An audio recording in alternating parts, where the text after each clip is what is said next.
नमस्कार, ओंकार न्यूज देख रहे हैं आप। आपके साथ मैं हूं आस्था श्रीवास्तव। 4 बड़ी खबरों पर चर्चा करेंगे। पहली खबर जिस पर चर्चा करने वाले हैं, कर्नाटक विधानसभा के महज 20 दिन बाकी रह चुके हैं और इसी बीच में एक रिपोर्ट सामने आई है। एक सर्वे किया गया है जिसमें कांग्रेस की स्थिति में सुधार देखने को मिला है। दूसरी खबर जिस पर हम चर्चा करेंगे, पुलिस की हिरासत में अमृतपाल की पत्नी आ चुकी है। लगातार एक के बाद एक गिरफ्तारियां की जा रही हैं और अब अमृतपाल की गिरफ्तारी की जो है संभावनाएं वो भी बढ़ती हुई नजर आ रही हैं। तीसरी खबर जिस पर हम चर्चा करेंगे, राहुल गांधी को एक बड़ा झटका लगा है। मानहानि केस में याचिका खारिज कर दी गई है। अब हाईकोर्ट जाने की तैयारी राहुल गांधी कर रहे हैं। तो चौथी खबर जिस पर हम चर्चा करने वाले हैं, शाइस्ता, जैनब और आफशा की तलाश लगातार की जा रही है। तो 4 बड़ी खबर जिस पर हम चर्चा कर रहे हैं।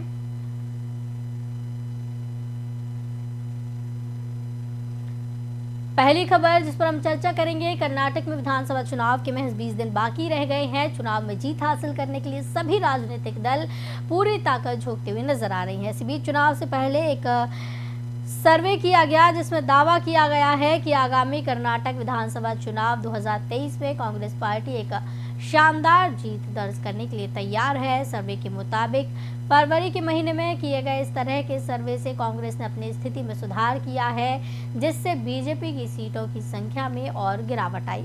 राज्य के विभिन्न जिलों में 65,000 से अधिक उत्तरदाताओं के सर्वे के आधार पर एक सर्वे किया गया जिसमें दावा किया गया है कि अपने वेरीफाइड ट्विटर हैंडल से एक लोक पोल ने ग्राफिक भी शेयर किया है जिसमें फरवरी में और मार्च महीने में किया गया सर्वे बताया गया है। मार्च के अनुसार कांग्रेस 42 से 45% वोट शेयर के साथ 128-131 सीटें जीतेगी, तो बीजेपी को 30 से 33% वोट शेयर के साथ 66 से 69 सीटें मिलने की उम्मीद है। जेडीएस को 15 से 18% वोट शेयर के साथ 21 से 25 सीटें मिलने का अनुमान है। अन्य को 6 से 9% वोट शेयर के साथ 1 से 4 सीटें मिल सकती हैं। कर्नाटक के कित्तूर क्षेत्र में बीजेपी को 21 से 23 सीट, कांग्रेस को 26 से 28 और जेडीएस को 1 सीट तक इस दौरान उम्मीद है। कल्याण कर्नाटक क्षेत्र में कांग्रेस को अधिकतम 27 से 30 सीटें मिलने का अनुमान है। बीजेपी को 8 से 11, जेडीएस को 2 सीटों तक और अन्य को भी 2 सीटों तक इस दौरान उम्मीद है। बेंगलुरु में कांग्रेस को 22 से 24, बीजेपी को 9 से 11 और जेडीएस को 1 से 4 वोट मिलने का अनुमान जताया जा रहा है। मध्य कर्नाटक में बीजेपी को 10 से 12, कांग्रेस को 9 से 11 सीटें मिल सकती हैं और इस जो सर्वे किया गया है इसमें कहीं ना कहीं अब कांग्रेस की स्थिति में सुधार होता हुआ नजर आ रहा है। चुनाव से पहले किए गए सर्वे के अनुसार कित्तूर कर्नाटक क्षेत्र में अच्छे प्रदर्शन और तटीय कर्नाटक में अपने वर्चस्व को बनाए रखने के लिए बीजेपी की रैली संचालित होगी। बीजेपी की तरफ से पूरी ताकत यहां झोंकी जा रही है। पीएम नरेंद्र मोदी, जेपी नड्डा, अमित शाह लगातार यहां दौरा कर रहे हैं और आज नामांकन का आखिरी दिन था कर्नाटक में और अब मैदान में उतरने की तैयारी सभी करने लगे हैं। सभी पार्टियां मैदान में उतरने की तैयारी कर रही हैं। बीजेपी ने साल 2018 के कर्नाटक विधानसभा चुनावों में जीत हासिल की थी। साल 2018 के विधानसभा चुनावों में जेडीएस ने क्षेत्र में 27 सीटें जीती, जबकि कांग्रेस और बीजेपी ने 17 और 11 सीटें जीती थीं। कर्नाटक में एक चरण में 224 विधानसभा सीटों पर चुनाव होने हैं। 10 मई को वोटिंग होगी, 13 मई को परिणाम जारी होंगे। कर्नाटक में 5 करोड़ 21 लाख मतदाता हैं, जिनमें 2 करोड़ 6 लाख पुरुष और 2 करोड़ 5 लाख महिला मतदाता हैं। तो बता दें, जिस तरीके से यह सर्वे किया गया है, कांग्रेस को फायदा होता हुआ यहां पर नजर आ रहा है। कांग्रेस काफी अच्छा प्रदर्शन करती हुई यहां पर नजर आ रही है।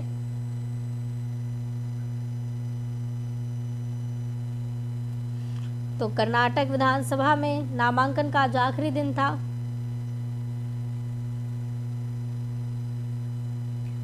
इस खबर की चर्चा के लिए हमारे साथ दिनेश सिंह राजनीतिक विश्लेषक हैं, वो जुड़े हुए। दिनेश जी, स्वागत है आपका ओंकार न्यूज में।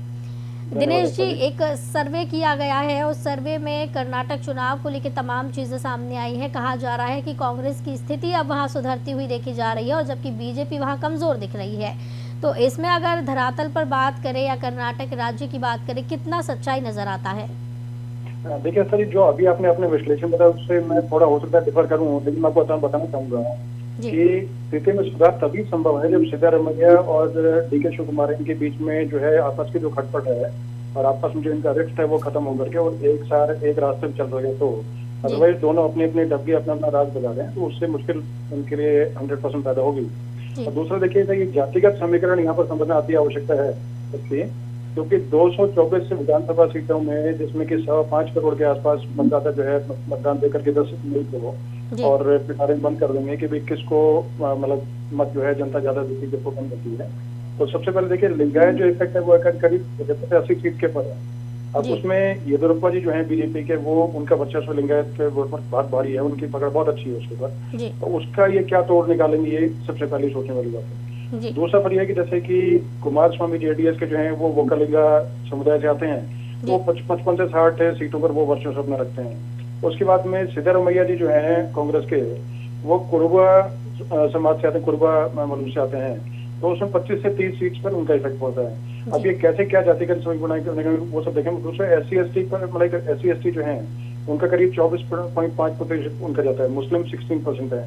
और उसमें आप किस तरीके से क्या जातिगत समीकरण बना के क्या करके कुछ करके ये सब बना सकते हैं, मुस्लिम सब चीजें अलग हैं। दूसरा, कांग्रेस के लिए देखिए जैसे कि अपनी वर्चस्व और उसको बनाए रखने के लिए राहुल गांधी की सदस्यता जाने के बाद में इनका पहला चुनाव है, उनको प्रूव करना पड़ेगा, क्योंकि लिटमस टेस्ट है कि प्रूव करना पड़ेगा कि भाई कितना सफल हो पाते हैं, कितना सफल नहीं हो पाते हैं। और जेडीएस के लिए इस वक्त अस्तित्व बचाने की अपनी लड़ाई है, अपना अस्तित्व बचाने का संकट है। तब इसमें कितना सफल कौन होता है, क्या होता है, ये सब तो देखिए आगे जो है जनता ही तय करेगी। क्योंकि जनता आजकल बहुत स्मार्ट है, सभी चीजें देख करके ढंग से करती है। उसके ऊपर जो है सबसे बड़ा जो है तनाव का विषय वो ये है महाराष्ट्र सीमा विवाद, उसको कैसे किस तरीके से निपट पाते हैं ये भी देखने की बात है। तो क्या आपको लगता है कि जिस तरीके से राहुल गांधी की सदस्यता गई है, उससे पहले उन्होंने भारत जोड़ो यात्रा की है, कांग्रेस के ऊपर इसका असर वहां नजर आ रहा है, कहीं ना कहीं राहुल गांधी की वहां पे छवि बदलती हुई दिख रही है? अभी फिलहाल तो नजर नहीं आता इसका, देखिए तो अभी आगे तय होगा। लेकिन अभी फिलहाल जैसे आज का भी जो है निर्णय जो है कोर्ट का जो फैसला वो इनके पक्ष में नहीं आया है, उनको लगा कि पक्ष में आ पाएगा लेकिन नहीं आ पाया। तो ओबीसी समाज वहां पर भी लगता है, तो उसमें भी जैसे जो मोदी समाज पे इन्होंने गलत टिप्पणी की थी, अब या तो है कि अपनी उसको जो है ईगो को साइड में रखे राहुल गांधी और माफी मांग लेता कि मैंने जो बोला तो गलत मतलब मुंह से निकल गया, तो सब गलत होता है। लेकिन ये पता नहीं कौन सी क्या सोच में लगे रहे, तो वो इन पे कहीं ना कहीं तो मुझे लगता है इसका इफेक्ट नेगेटिव पड़ेगा। जी बिल्कुल। और बीजेपी की जिस तरीके से बात करें, सारे स्टार प्रचारकों की सूची जारी कर दी गई है और आजकल देखा जा रहा है कि सीएम योगी की जो है जबरदस्त मांग वहां पर है कि सीएम योगी वहां पर पहुंचे और प्रचार करें। इसको लेकर क्या कुछ पार्टी में देखने को मिल रहा है कि सीएम योगी क्या वहां पर जाएंगे, वहां प्रचार अभियान में हिस्सा लेंगे? जी अच्छा जी, देखिए ऐसे पीएम मोदी के बाद में दूसरे नंबर पर जो है सबसे ज्यादा जिनकी डिमांड है, और जो नीचे से डिमांड का एक तरीका होता है कि नीचे से पार्टी के जो वर्कर्स होते हैं उनके पास से जो डिमांड आती है और वहाँ की जो जनता जो होती है उनके बीच की डिमांड जैसे आती है, तो वो सबसे बड़ी भारी डिमांड जो है योगी जी की है। तो वो देखिए निश्चित है कि जाने के बाद में परिणाम जो है उनमें चेंज होने में और 100% फर्क पड़ेगा। तो पीएम मोदी की जो सभाएं होती हैं, उसके बाद में अमित शाह उनकी सभाएं, जो अध्यक्ष नड्डा जी हैं उनकी सभाएं, उसका फिर योगी जी की सभाएं हैं, तो ये सभाओं से क्या फर्क पड़ता है उस पर देखिए निर्भर करेगा। दूसरे कांग्रेस की जहां तक आपने बात की, तो कांग्रेस में देखिए पहले अब आपस में इनफाइट जो इनकी आपस में सिद्धारमैया जी और इनकी डीके शिव कुमार, ये दोनों सीएम बनने के लिए तैयार बैठे हुए हैं। तो या तो इनको पहले आपस में अपनी सीट मतलब जो छोड़नी पड़ेगी उसका दूसरा इसका जहाँ तक जैसे आपने बताया इसमें कि कुछ लोग जो है छोड़ करके एक नॉर्मल सामान्य प्रक्रिया की जिनको टिकट नहीं बनती तो छोड़ करके कहीं ना कहीं जाते हैं। तो दल में किसी भी दल में से इस तरह के लोग आते जाते रहते हैं, बीजेपी से कांग्रेस में गए, कांग्रेस से बीजेपी में गए, तो उससे बहुत लंबा चौड़ा क्या फर्क पड़ेगा नहीं पड़ेगा मुझे लगता नहीं उससे। लेकिन हाँ, रैली जो होंगी बड़े नेताओं की उससे 100% मुझे लगता है फर्क जरूर पड़ेगा, क्योंकि नीचे जमीन पर स्थिति देखिए बहुत अलग होती है। बिल्कुल। तो आप देखने वाली बात यही होगी कि होता क्या है असल में, क्योंकि जिस तरीके से सर्वे है, हमेशा सर्वे भी सही साबित नहीं होते हैं और कांग्रेस की स्थिति मजबूत जिस तरीके से बताई जा रही है, तो असल में क्या हालात हैं वो तो देखने वाली बात है। बहुत बहुत धन्यवाद दिनेश हमारे साथ जुड़ने के लिए और ज़्यादा जानकारी के लिए इस खबर की। तो आपको बता दें कि कर्नाटक विधानसभा 2023 की तैयारियों में सभी पार्टियां जुटी हुई हैं। एक रिपोर्ट में खुलासा हुआ है कि कांग्रेस की स्थिति में सुधार हुआ है, बीजेपी की सीटों में कमी हुई है। अब होता क्या है ये देखने वाली बात है।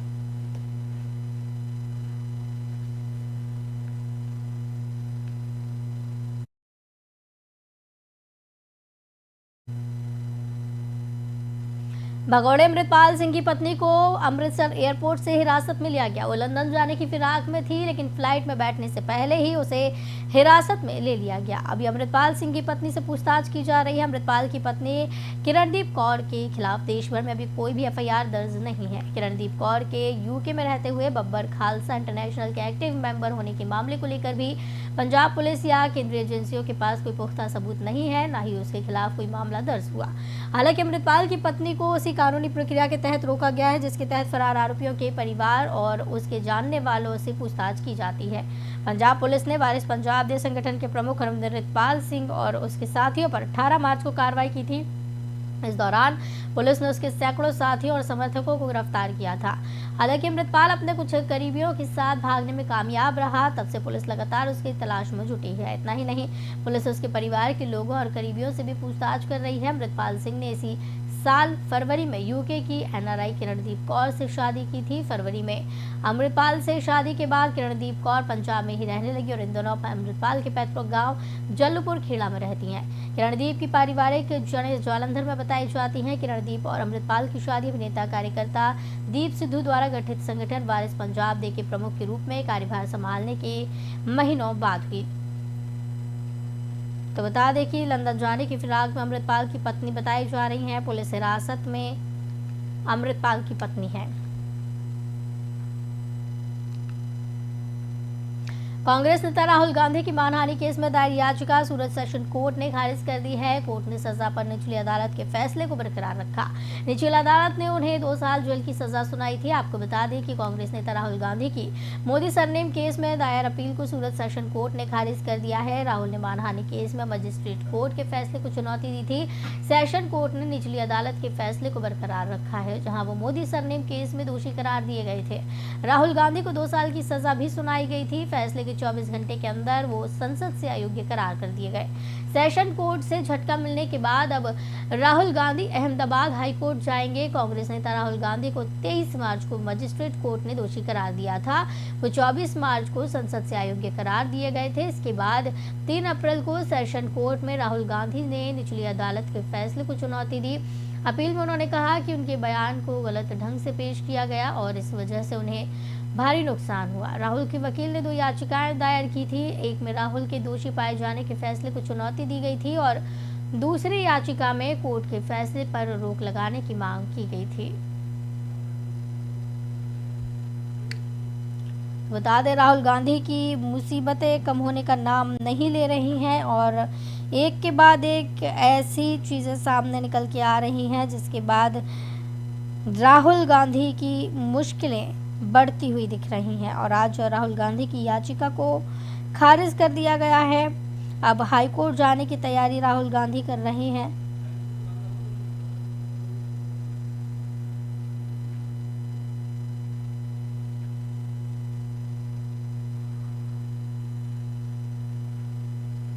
तो आपको बताते चले कि कांग्रेस हाई कोर्ट जाने की तैयारी में है और राहुल गांधी को सूरत कोर्ट ने एक बड़ा झटका दिया है। आज उनकी याचिका को खारिज कर दिया गया है।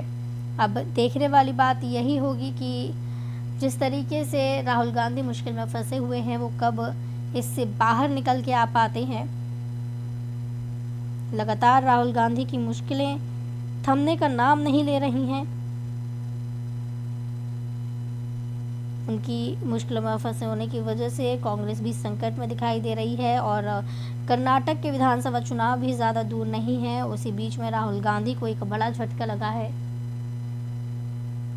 कांग्रेस नेता नसीम खान इस खबर की चर्चा के लिए हमारे साथ जुड़ गए हैं। नसीम जी, स्वागत है आपका ओंकार न्यूज़ में। नसीम जी, एक और झटका राहुल गांधी को आज लगा है। हाईकोर्ट जाने की अब तैयारी कर रहे हैं वो, उनकी याचिका को खारिज कर दिया गया है। झटका नहीं लगा, झटके अगर किसी को लग रहे हैं तो झटके भारतीय जनता पार्टी को लग रहे हैं, भारतीय जनता पार्टी के नेताओं को लग रहे हैं। कर्नाटक के अंदर भारतीय जनता पार्टी के पूर्व मुख्यमंत्री पूर्व विधायक, मौजूदा विधायक, 45 नेता कांग्रेस पार्टी ज्वाइन कर चुके हैं और पूरे देश के अंदर भारतीय जनता पार्टी पर से विश्वास लोगों का उठ रहा है जी। तो कहीं ना कहीं लग रहा है तो उत्तर प्रदेश की कानून व्यवस्था को लग रहा है, उत्तर प्रदेश के अंदर माफिया गुंडे। लेकिन नसीम जी, सिर्फ कहने से कुछ नहीं होता है, ये चीज़ दिखनी भी चाहिए, क्योंकि राहुल गांधी ने सूरत कोर्ट में अर्जी दी, वहाँ से भी याचिका खारिज कर दी गई है और निचली अदालत से भी उनको सज़ा मिल गई है। तो जिस तरीके से ये चीज़ें देखने को मिल रही हैं, उनको अपना आवास भी खाली करना पड़ गया है, संसद की सदस्यता भी चली गई है, तो अब राहुल गांधी के पास एक तरीके से देखा जाए तो कुछ भी नहीं बचा है। देखिए, कौन कह रहा कुछ नहीं बचा है? राहुल गांधी के पास देश की जनता का विश्वास बचा है। राहुल गांधी के पास इस देश के संविधान को बचाने की ताकत बची है। आप जिस बात को कह रहे हैं दिखना चाहिए, क्या आपको नहीं दिखाई दे रहा है कि कर्नाटक के अंदर जितने सर्वे आए हैं, जो सर्वे मोदी के सपोर्टेड होते हैं, वो सारे सर्वे कर्नाटक के अंदर कांग्रेस को 150 सीट दिखा रहे हैं। क्या आपको नहीं दिखाई दे रहा 40% कमीशन खोरी की सरकार जो कर्नाटक के अंदर चल रही है, उस सरकार के बड़े मंत्री, बड़े पूर्व मुख्यमंत्री, ये सारे कांग्रेस पार्टी के अंदर आ रहे हैं। भारतीय जनता पार्टी के नड्डा जो अध्यक्ष है, उन्होंने अपना प्रदेश हिमाचल हारा है, कांग्रेस पार्टी ने जीता है। हमने मुर्शिदाबाद बंगाल की सीट जीती है, जो कि 30 साल बाद सीट जीती है। हमने महाराष्ट्र के अंदर 25 साल बाद सीट जीती है। पूरे देश से अंदर भारतीय जनता पार्टी का विश्वास उठ रहा है। भारतीय जनता पार्टी की सरकार में गुंडे मार रहे हैं, बलात्कार हो रहे हैं। भारतीय जनता पार्टी की सरकार में महंगाई बढ़ रही है, बच्चों को रोजगार नहीं मिल रहा है। ये सारा देश देख रहा है। राहुल गांधी सच की लड़ाई लड़ रहे हैं। राहुल गांधी ने 3800 किलोमीटर की पदयात्रा कर ये तय किया कि इस देश के अंदर आप मेरी सांसदी छीन सकते हो, आप मेरा घर छीन सकते हो, आप मेरी आवाज को पार्लियामेंट में बंद कर सकते हो, लेकिन मेरी आवाज को रोड पर, सड़क पर, लोगों के बीच में बंद नहीं कर सकते हो। जी चलिए नसीम जी, अब ये तो देखने वाली बात होगी, कर्नाटक में सर्वे तो अक्सर सच नहीं होते हैं, क्या होता है कांग्रेस का, ये देखने वाली बात होगी। बहुत बहुत धन्यवाद नसीम जी जुड़ने के लिए हमारे साथ और ज़्यादा जानकारी के लिए। तो आपको बताते चले कि राहुल गांधी की याचिका खारिज कर दी गई है। अब हाई कोर्ट जाने की तैयारी राहुल गांधी कर रहे हैं।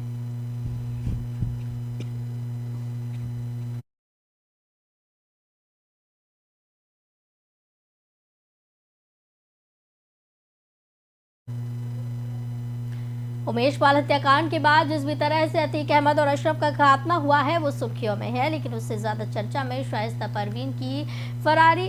शाइस्ता परवीन पुलिस के लिए एक बड़ी चुनौती बनी है। शाइस्ता ही नहीं, अशरफ की पत्नी जैनब और मुख्तार अंसारी की पत्नी आफसा अंसारी भी फरार हैं। उनकी तलाश में छापेमारी जारी है। यूपी पुलिस के लिए माफिया को पकड़ना आसान है, लेकिन उनकी पत्नियों को पकड़ना काफी मुश्किल नजर आ रहा है। चाहे माफिया अतीक अहमद की पत्नी शाइस्ता परवीन हो या मुख्तार अंसारी की पत्नी आफसा अंसारी, दोनों पर ही पुलिस ने 50-50 हजार रुपए का इनाम रखा है और दोनों की तलाश में पुलिस जुटी हुई है, लगातार छापेमारी कर रही है। उमेश पाल हत्याकांड के बाद जिस भी तरह से अतीक अहमद और अशरफ का खात्मा हुआ है वो सुर्खियों में है, लेकिन उससे ज्यादा चर्चा में है शाइस्ता परवीन की फरारी। शाइस्ता परवीन पुलिस के लिए बड़ी चुनौती बनी है। उमेश पाल की हत्या के बाद परिवार के बचाव में उतरी 50,000 की नामी शाइस्ता आरोपी बनने से पहले ही फरार है। कहा जा रहा है कि अतीक अहमद से पहले ही अपनी पत्नी शाइस्ता को भी सुरक्षित स्थान पर फरार करा दिया था, जिससे पुलिस तक ना पहुंच पाए। यही कारण है कि अपने बेटे के एनकाउंटर होने के बाद और अपने पति के मरने के बाद भी वो मिट्टी में नहीं पहुंची। वहीं अशरफ की पत्नी जैनब भी फरार हैं और अपने पति के जनाजे में नहीं आई। हालांकि उमेश पाल हत्याकांड के बाद जैनब अपने घर में थी। पुलिस ने उसे आरोपित नहीं किया था, दबिश देकर उसे पकड़ा और पूछताछ के बाद शांति भंग में चालान कर दिया। इसके बाद जैनब ने पुलिस के खिलाफ मोर्चा खोल दिया। इसी बीच पुलिस ने भी जैनब को उमेश पाल हत्याकांड में वांछित कर दिया। इसके बाद से जैनब फरार हो गई।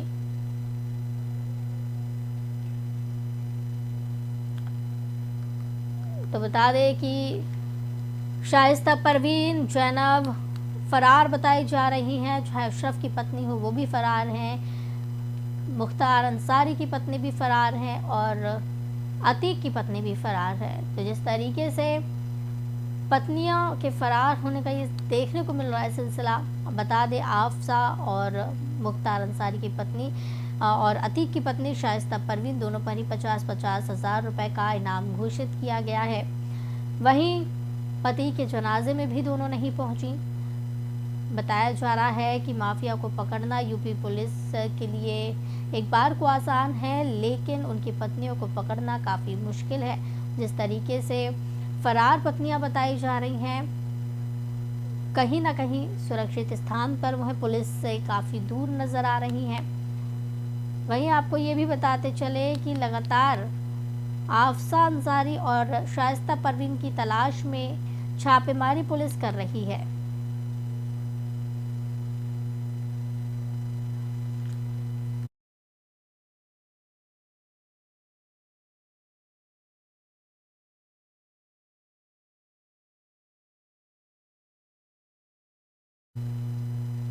तो 4 बड़ी खबरों पर आज हमने चर्चा की है। फिलहाल इस बुलेटिन में मेरे साथ इतना ही। आप देखते रहिए ओंकार न्यूज़। नमस्कार।